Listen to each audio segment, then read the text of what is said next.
بله خبره کوم یو ناشنا جنت کې به د نبی علیه صلات وسلام مبارک د دنیاوي دریو بیبیانو سره نکاح کیږي کومې چې په دنیا کې وي او نبی علیه السلام لیدلې نه دي توجه کوئ خبرې ته تاسو ته یو د عقل خبره بله کوم اکثر سوال کیږي یو کس سوال کړی د یو عالم نه وی هغه کومه زنانه ده په مخ د ځمکه چې د سحر په وخت کې حامله شوه د مازدیګر په وخت کې حمل وشو او د ماښام په وخت کې بچی اوزیږو په یو ورځ کې الله حامله کړو په یو ورځ کې بچی اوزیږو چاته پته شته دا کومه زنانه ده جی دا د عیسی علیه السلام مور وکړه مریم علیه السلام چې جبریل علیه السلام راغی هغه به تاسو ته تفصیلي واقعه کومه چې مریم علیه السلام د جبریل علیه السلام راغی نو په دا ګریوان کې ولې پوکي وو یا په لستوني کې ولې پوکي وو نو د هغې نه حمل شو دا تاسو ته اوږده مسله ده انشاءالله هغه بیا دغه کې ویمه که چېرته دغه مې شروع کړه نو سار ټایم کې حمل پهرو شو مازدیګر کې حمل غټ شو په ماښامي کې چې کوم دی نو بچي اوزیږو عیسی علیه السلام نو اوس سوال پیدا کیږي درې ښځې دي په مخ د ځمکه په دنیا کې دنیاوي ښځې دي چې الله به جنت کې د نبی علیه السلام مبارک سره نکاح کوي په هغې کې د ټولو نه مخکې د عیسی علیه السلام مور د مریم علیه السلام چې د دې نکاح به د نبی علیه صلات وسلام مبارک سره په جنت کې کیږي ټول سبحان الله ووایي یو پته ولګېد دویم هغه زنانه ده چې د فرعون ښځه وه آسیه بیبي نامه وه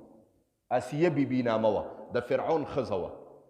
د دې نکاح به په جنت کې د نبی علیه السلام مبارک سره کیږي او درېیم هغه زنانه چې د موسی علیه السلام خور وه کلثوم نامه وه او چې کله موسی علیه السلام مور په یو صندوق کې واچو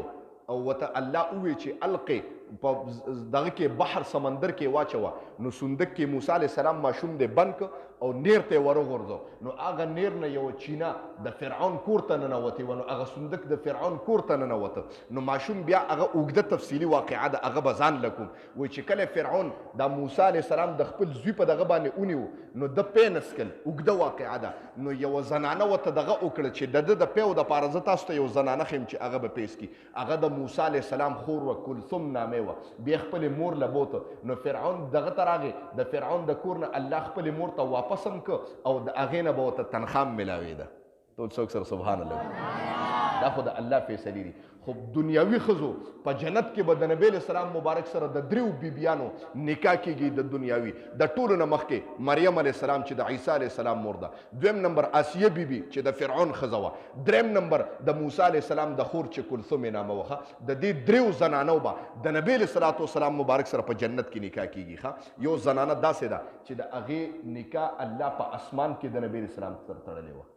هغه بیا بله واقع ده به ته کوم حدیث ته غوږ کېدی ښه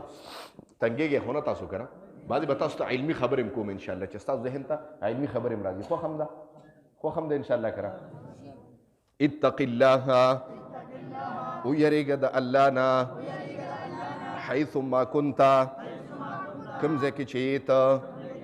واتبع السیئة او ډایرکټ کوه بدې پسې الحسنة نیکی تمحوها نو دای مټاوي دا نیکی بیا ګناه مټاوي ښه واخر دعوانا الحمدلله